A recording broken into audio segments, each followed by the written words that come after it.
It's time to huddle up with the weekly Huddle podcast because draft season doesn't stop, and neither do we. It's Newt Westen joining you again for another summer scouting positional ranking. This time we get our final skill group of summer scouting, which is going to be our tight ends. This is a group that I really hadn't done a lot with tight ends throughout my kind of young career with scouting. And so I was really excited to get into this group, and I fell in love with a ton of these guys. So there's going to be a lot of players in here that I'm probably going to be really passionate about because I think that they're really, really good football players. And honestly, I'm rooting for just about every one of them to have an absolute breakout season and find their way day 1 and 2 of the draft. A couple things before we get going. If you have not already, please hit that subscribe button.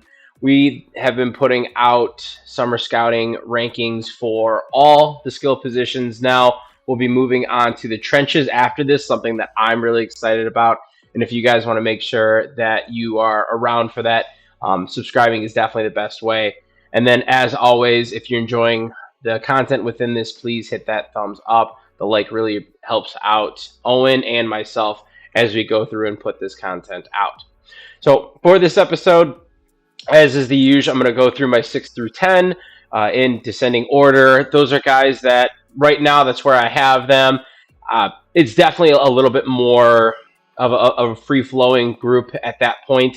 And then I'm going to hit my top 5. I usually feel pretty decent about the top 5, but obviously with summer scouting, there's always room to move around. I did get to 11 tight ends this year, and my 11th one, just missing the cut, is Lawson Lucky. I think he was a player I absolutely wanted to watch because after seeing the Bama-Georgia game for probably the 50th time, he had an absolute huge game there. I want to check him out.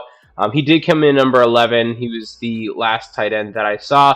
Hoping that with the departure of Benjamin Urasek, that he is able to get a couple more snaps and kind of flourish in his own. But now as we move into the top 10, a couple things that I'm going to be doing for each of these guys. I'm going to try to list off where I see them in terms of a position, whether it be a Y inline tight end, an F slot tight end, or an H-back, more of that fullback role. We have one person in here that we are going to talk about really heavily for that, so I'm excited for that.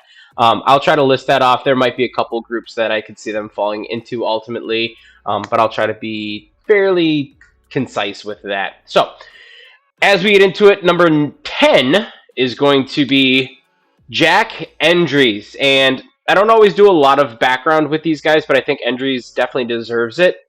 He is actually a walk-on at Cal, and one of the things that I have written down for him as his strengths is that he's just a tough kid. He is tenacious every single down. He's going to approach like it's his last down, and it's something that you can see when you put on the film, and if you look and dig into his background, it's very apparent there. He was actually up this last year for the Burlsworth Trophy, which is the walk-on national trophy that Cal had nominated him for. So an awesome achievement there. Kind of a player that was able to, I'm not going to say defy the odds like it's never been done, but if you know anything about college football and being a walk-on, the deck is definitely stacked against you. So he's a player who's got a ton of versatility to his game. Just to read off the snaps that Cal put him in, he had 140 backfield snaps, 283 inline snaps, and 241 slot snaps. On top of that, he took a couple snaps out wide and a couple snaps on kick returns. So he's definitely an extremely versatile player. He's a really reliable pass catcher, over a 90% reception rate. So with that, if you're 9 out of 10 balls you're throwing this guy's way, they're going to be caught. That is something that quarterbacks are going to love, and obviously coaches are going to love as well. And he's a really long frame. A lot of these guys are going to come in at this 6'4", 240 number. You're going to hear it a lot from me. But it's a good number, and it's somewhere that you want to be at. Maybe a little bit more bulk I'd like to see, but that 6'4" for a tight end is something that's really good, and you can see him playing with that on tape. When it gets to kind of the negatives, why do I have him at number 10? He's okay in run block. He lacks play strength, and I think that's evident in the versatility of how he's used, especially as a kind of backfield or H-back type player. They don't want to necessarily have him up on the line on every single snap. Obviously, he has a ton of inline snaps, but he does lack some play strength. He also has some inconsistencies with his technique. So blocking is definitely going to be one of his weaknesses. And then he doesn't offer a ton after the catch. He's really reliable in getting the ball too. He's a great check down option, but he's not going to be a guy that breaks off then 20 yards after the catch for you typically. He's going to turn around, he's going to lower his shoulder, and then the play is going to be over from there. And then finally, some of the pieces, and this is a theme with tight ends, and that's why they're tight ends and not wide receivers typically, it's just separation. He's not really going to be a mover and a shaker.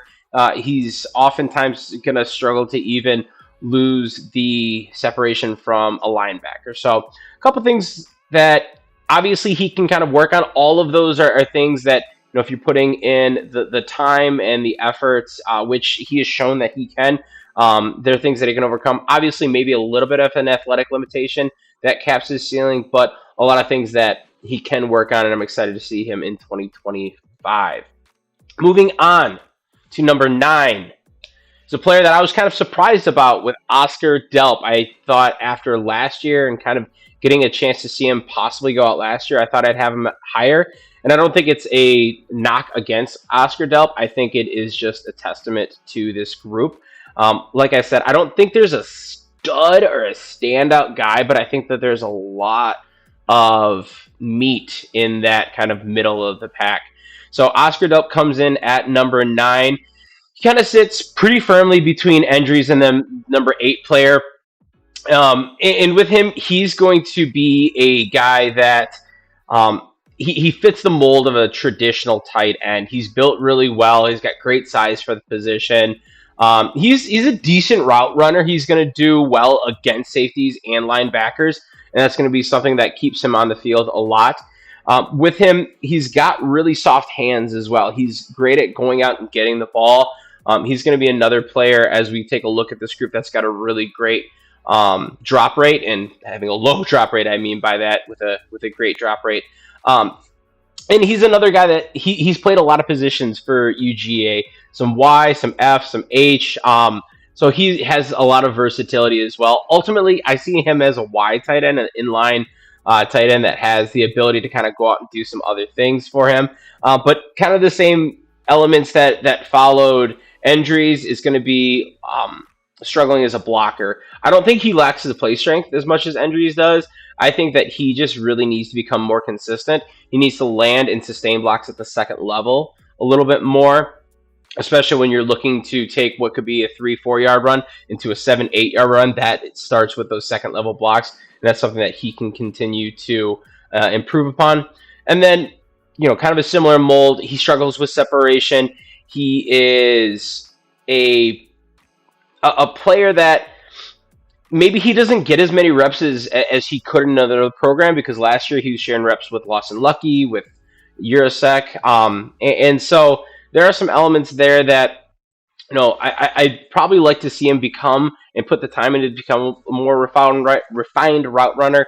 But ultimately, there are some things that kind of hold him back in that aspect. And with all of that, it's just, he does a lot of things okay, but he doesn't really stand out in a particular area. So Oscar Delp comes in at number 9, probably, like I said, fitting that inline mold. Number 8 up is going to be a player that I really, really liked, and this is, I'm talking about the number 8 player and someone that I really liked. And he's going to have some athletic limitations, but God, does he just play like an absolute asshole, and that is Luke Hodds. He played for Arkansas for his first 2 seasons, and he has since transferred to Ole Miss.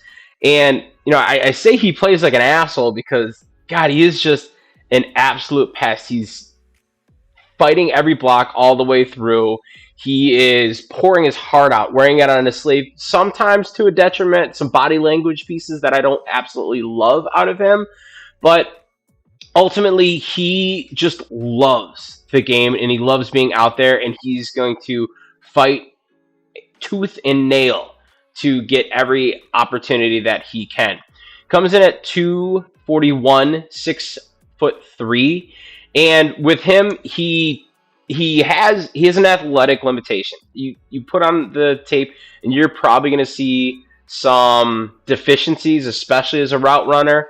He is obviously putting in work for that. You can tell that he's trying to do head fakes. He's really trying to kind of maximize the most that he can, but he just does not have the fluidity as an athlete to be an elusive route runner. He has some pretty good hands. He didn't have a drop at all in the 2024 season. And you pair that with the fact that he had over 300 yards receiving. That's something that you love to see. He also had a 50% contested catch percentage. So it's an element that you like seeing from him, and he's got like the pieces that go into that in terms of like being able to fight at the catch point and having good hands to catch the ball. But ultimately, he's just going to play in coverage, and he's going to play as with a lack of separation a lot. So that's going to be one big knock against him. But he is, for kind of hit the element, probably going to be more of that wide tight end type role, and his blocking is going to be something that is just phenomenal, whether it is on the line, downfield. I think of all of the players that I'm going to talk about in this, he might be the best blocker out of them. I really liked the time and effort that he put into that. Once again, on every down, he's a pest. He's an asshole, and I love it. And I think Ole Miss is going to get a really, really good tight end with the transfer of Luke Haas over there. So go on to number 7, who's also another transfer player, Tanner Koisel. He had actually an interesting transfer. Spent 3 years at Ball State. He then transferred to Wisconsin, something I was really excited for, in the winter, and then he transferred to Houston in the spring. I think there were talks that there was possibly some injury and maybe things didn't kind of gel as well as they had hoped, but he has since transferred to Houston, and he'll be taking his talents down south and pairing with Connor Wegman. I think that'll be a pretty interesting duel there. So Koisel's probably going to be the first player that really stands out in terms of his measurables. He comes in at 6'7". Still 240, though, so he's got a slender frame, but he has a massive catch radius, and you can see it on tape very clearly. He towers above everyone else, but you can also see the slender build to his body. That slender build does create some inconsistencies in the block, and also the high point of attack, he's not able to generate any leverage because of that. So it makes his blocking inconsistent. He's going to be a player, not to lead with the negatives, but as I'm kind of reading through it, he's going to be another guy, and even more so, he lives in coverage. He really does not create a ton of separation. As I kind of like look through the elements that are really key to me as I'm, pairing the film with some of the analytics. One thing that I really like to look at is contested target percentage. So how many targets were thrown to a receiver that were contested. So it doesn't give a perfect picture of separation because obviously you're not looking at non-targeted plays, but of the targets that he was given, almost a third of them were contested.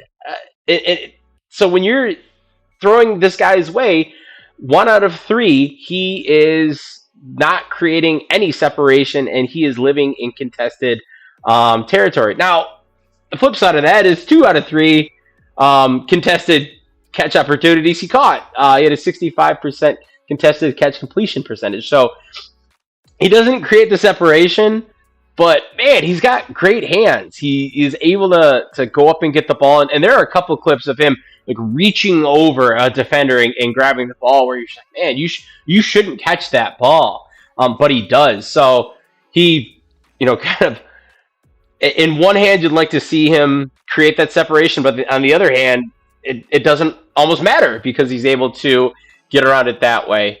And for him playing at Ball State for his first 3 years, he's got a ton of time in against Group of 5 play. I want to see him now, and this isn't like a weakness that he can help, obviously, like on the backside, but like now he's got the opportunity to play in Houston. Maybe I'd like to see him go to a bigger program and really showcase his talents. Doesn't, in my opinion, necessarily get that opportunity to. I'd love to see him in SEC or big 10 ball, but ultimately he transfers to Houston, and he's going to get a step up in competition. Hopefully he can continue to be dominant as he steps up in competition. So Tanner Koizle comes in at number 7, and then rounding out the back half of the top 10, we have Kenyon Sadiq. And with Sadiq, this is a player, he's kind of a tough eval for me. So he's at Oregon, and Ferguson obviously was the starting tight end there last year, and especially given his relationship with Gabriel, he got a ton of snaps. Rightfully so. He played very well, which is one of the things that propelled that really high-powered offense throughout a majority of the season. But with Sadiq, he came in for most of his snaps being in blowout situations or kind of in that second rotation. Once T-Ford comes off, he's on. I hate looking at a player and giving a firm evaluation when it's just that small of a piece of the puzzle and you're really not getting that hard look at necessarily first team reps. But man, everything that Sadiq was given, he took advantage of. He had a phenomenal amount of production after the catch. He had like a missed tackles forced percentage of 40%, which is ridiculous. And then yards after contact per route was 10. So you look at this guy, and he doesn't have a ton of production. He's just got over 300 yards receiving in this really, really high-powered offense. But that came on, a very limited number of opportunities, and he made the most of those. So he's a guy that I think he's got a lot of athletic upside. He is a player that's willing to do the right things. He's someone that, as you take a look at him, he's got that kind of inside-outside versatility. He could play the F or Y, I think, and do both effectively. A little bit shorter at 6'3", something you can kind of see, especially as you see some of these other guys that are, like I said, 6'4", 6'5", Koizle being 6'7". So you can kind of see that frame being a little bit smaller, but I don't think it's going to be to a detriment with his style of play. I think he's a good enough blocker that he's going to be able to stay in line and be effective there. And he's a good enough athlete where he doesn't necessarily have to have a huge catch radius. He's able to go up and get the ball with his athletic ability and then be really dangerous after the fact with that. So Kenyon Sadiq comes in at number 6, and that rounds out the back half of my top 10. So as we get into the top 5, once again, as a reminder, if you guys are enjoying this, please hit that subscribe button. Helps us out a ton. And then, like I said, please hit that like button. It's something that helps kind of tell us what we're doing right. Drop a comment what you guys think on these guys. Obviously, with where we're at, we're hitting what is a really small window of the number of draftable players out there. So if there's someone out there that we don't get to in our top 10 and you want to hear about, please let us know. Let us know your thoughts. If you see some of these guys differently, that was something else we'd love to see. So getting into the top 5. So my top 5 tight ends for this year. And the first one that we have coming in at number 5, they use like the first tight end I did label as my guy, and that is Jack Vealing out of Michigan State University. I think I'm a lot higher on Vealing than consensus is, and he's a player, for me, if I look at him, I think he just does all the little things right. He's, once again, another versatile player. I have him down as he could be an F or a Y. He's gotten a really good split of snaps at both 44 inline, 42% in the slot. So almost kind of 50-50 with that, and obviously some snaps probably in the backfield, maybe out wide to round out that percentage. But he does things right in both. He's an effective receiver when he's placed out wide. He's playing in a pro-style system with Michigan State, and he's able to be an effective target out there for Aiden Childs. He's got good hands, not great hands, but he's got good hands that he's going to, be a player that you can rely on. And he's a willing blocker as well. I don't think he's, as good as a Haas, but I think he's better than a lot of other guys that we've talked about, and he's got the same frame. He's 6'5", 244, maybe a little bit bigger, but we're talking an inch and a couple pounds here difference. So he himself, he understands the concepts of blocking. He is a good enough player to be able to be an effective receiver. I think there are probably some athletic limitations with him. He's not going to be a top 5 athlete in this class. And to that point, I think that might be something that in the eyes of the larger community pushes him down. But the way that he plays the game, his brand of football, he's a tough player. He's going to go out and give it his all in every single snap. And he is an effective target when you start taking a look at the pass game. He's a guy that I am more than willing to bet on. And maybe he doesn't go, a top 5 tight end. Maybe he doesn't go day 2. But I really, really like Jack Veling. And just, with his approach to football and the things that he does, I think that he definitely deserves to have some of the early buzz heading into the 2025 season. So, Jack Veling coming in at number 5 out of Michigan State University. To number 4, and I'm kind of teased it a little bit earlier, but here's where we get to our fullback, and that's Terrence Carter.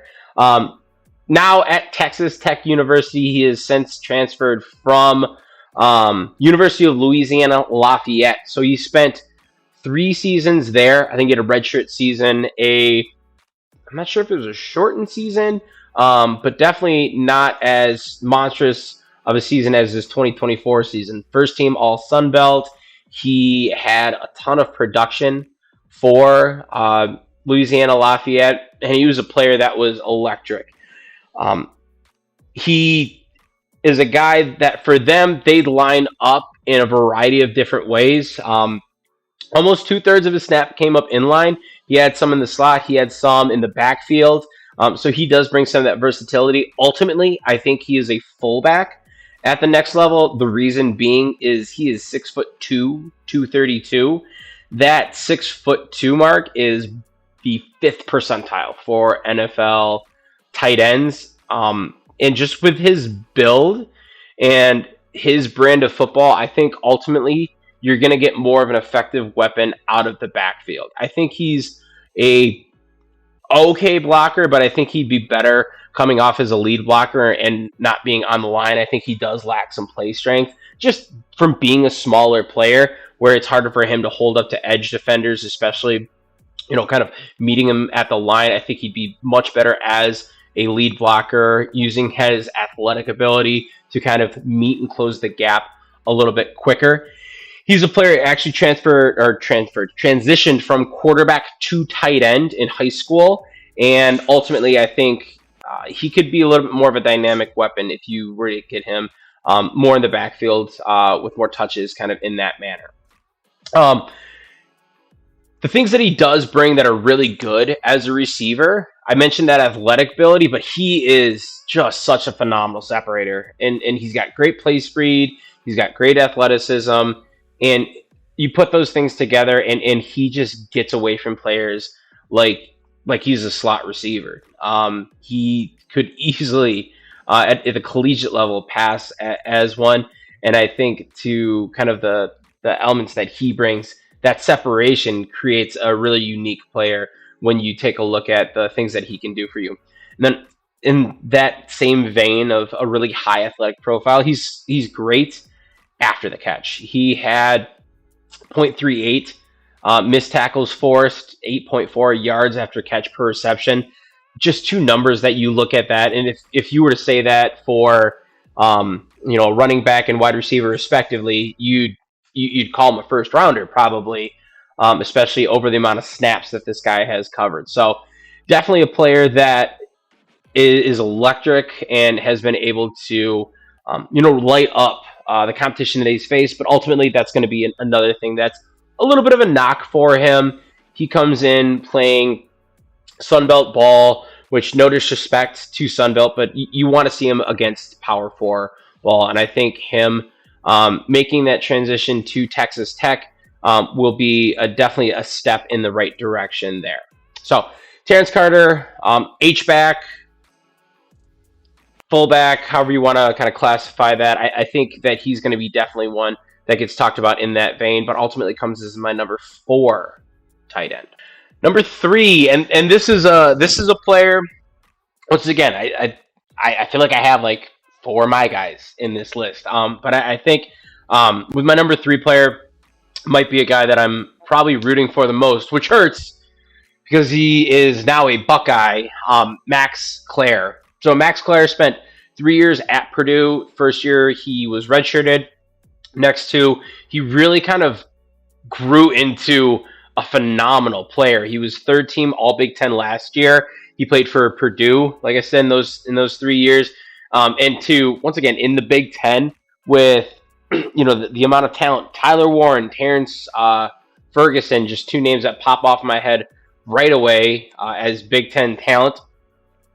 That's a high praise, especially at a program like Purdue. No disrespect, but there's not a ton of great things going on there, and he was able to be a really, really bright spot for that organization. So he has since transferred to Ohio State, and he's a player that I think can be an absolute difference maker, and you put him on the big stage, I'm really excited for what he brings. He's a phenomenal route runner, not like just an elite athlete, but I think he pairs good athleticism with an understanding of like some of the technical things that go into route running. He's going to probably be able to separate from most linebackers with ease. He just understands the game really, really well. He's great with the ball in his hands. He has a little bit of that make you miss mentality, but he's also a tough player that's just going to be willing to put his shoulder down and finish the run. He doesn't have like phenomenal play strength per se, but he brings a really good mentality to the game that I think is just going to propel him forward. But you put him really in one-on-one situations. I think that's where he shines, especially with the ball in his hand, because he does have enough athleticism and a high enough IQ as a football player to understand how to beat that defender and take what could be a 4-yard gain into a 12, 15-yard gain. So for Max Clare, a couple of the things that I already mentioned, a little bit of deficiency of play strength.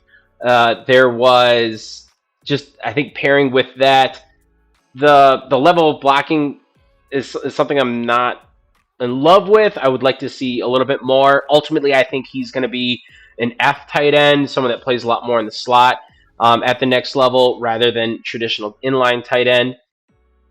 But with this, the one of the bigger things holding me back is just his drop rate in 2024. I think he had 5 drops and an 8.9% drop rate. And it's something where I want to see that get a little bit better. I want to see it get to the NFL average around that 5.7 or 6.7.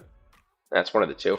But around that 6 mark. Right now he's higher than that, and with how phenomenal he can be, what he brings to the game after the catch, and some of the dynamic things he can do, if you can create a little bit more of a dependable target, I think he's going to be really fun. So Max Clare, now at the Ohio State University, comes in as my number 3 tight end.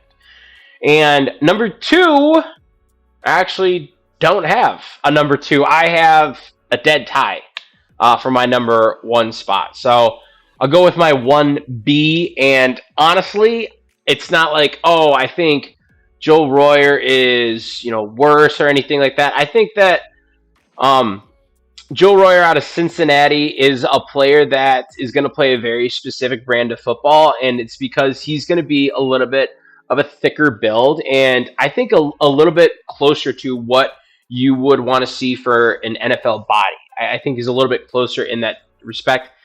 Also, partly because he is coming up on his redshirt senior season. So this will be his 5th year of college ball.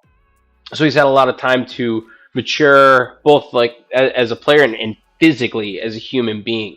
But I think he's done a really good job of that. And I think it shows up on tape. He's got really good play strength, that he understands how to kind of utilize that in blocking situations. But ultimately, he's a guy that I think with how he can be used, has an opportunity to be a little bit more of a pass catching type tight end. He's got really soft and reliable hands. He's another player that has a really low drop rate. Um, and you'd love to see that. Obviously, with the tight end position, it's something where you can have studs out there in the NFL that are absolute difference makers, but a lot of tight ends out there, you're looking for a guy. Hey, can you be a check down option? Can you be a kind of versatile piece that we have that can create mismatch opportunities, or be a third down player or red zone threat, and kind of be all these different things. And I think Royer has a really good opportunity to do that because of his ability to, be a reliable pass catcher, have a good amount of play strength, have a larger build with a, larger catch radius coming in at 6'5". I just think that he's built really well. He is a good mover at that size. I don't think he's the most athletic tight end in this group. I think besides Vealing, he's probably the most unathletic of the top five. But he's a guy that understands how to do a lot of the things really well, and how to use his size to an advantage. So a really well-rounded player, a guy that I think could do really almost anything at the next level. I've got him down right now as a slot or an H-back. The only thing holding me back from putting him down as an inline tight end was just kind of a weird thing I noticed. He barely ever played with his hand in the dirt. He would play in line, but it was kind of from a 2-point stance, even if it was a running down. Something I found maybe a little bit odd. I don't know if it was just how Cincinnati coached him. There's some flexibility issues, but ultimately I think he is a really, really complete tight end, and someone that, because of how well he does all of those things, is going to be a really sought after player. So he comes in at 1B, but my 1A is none other than Eli Stowers. If you've done anything with summer scouting or taking a look at some of these guys over the last year, Stowers is a name that pops up. He was the 2024 first team All SEC tight end. So obviously a player that has a lot of recognition already. He was on Bruce Feldman's Freaks list last year, and he was a Mackey Award semifinalist. So he has probably, of all of the tight ends going into this, the most buzz, and I think it's rightfully so. He's a really specific type of player. He's going to be a slot tight end, or kind of that F tight end at the next level. He's got a smaller build at 235 and 6'4", but with that, he understands how to use every single part of that, and he pairs that with really, really good athleticism to be extremely dangerous at the next level. He actually came out of high school as a quarterback prospect. He was the reserve quarterback for Texas A&M. He then transferred, I think, after 2 years to, God, where did he go? New Mexico State, I want to say. So 2 seasons at Texas A&M, transfers to New Mexico State. At New Mexico State, he makes the transition to tight end. Kind of a, I don't want to say common, but not terribly uncommon transition for some quarterbacks to go to tight end.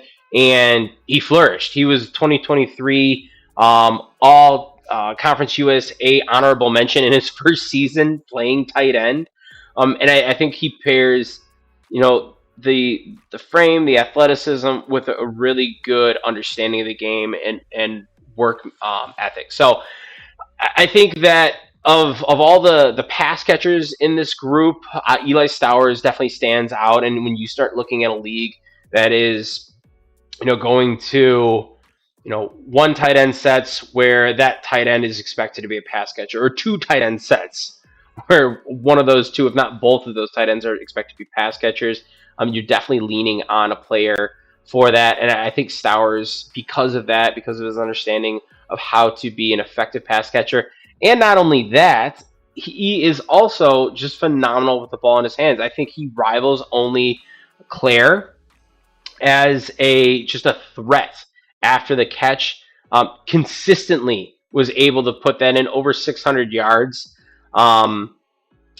When he was kind of given his opportunities over the year at Vandy. And with that, he had 7.5 yards after catch per reception and zero point 0.2 for his missed tackles for, or 0.26, I'm sorry, for his missed tackles forced. So another player that understands how to be effective, how to be really, really dangerous after the catch, and also how to be a really good receiver as well, create some good separation, and just kind of be overall well-rounded in that aspect. So that is and does round out my top 5 and top 10 tight ends heading into the 2025 college football season for the 2026 NFL Draft. Running them down 1 to 10, we have Eli Stowers as 1A, Joe Royer as 1B, Max Clare coming in at 3, Terrence Carter coming in at 4, Vealing rounding out the top 5. And then we hop to Kenyon Sadiq, 6, Tanner Koisel at 7, Luke Haas at 8, Oscar Delp at 9, and Jack Endries making the last appearance in the top 10. That's going to wrap it up for this episode of the Weekly Huddle. Appreciate you hanging out with us. If you are enjoying the football talk, once again, please hit that subscribe button so you don't miss out on what's coming next. As always, you can keep up with the show on YouTube simply by searching the Weekly Huddle and on Twitter at Weekly Huddle. We've got it right, up here.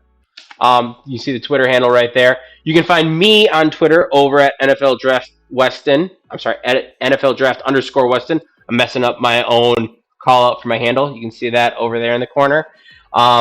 If you want to hear more of my takes and scouting notes in between episodes.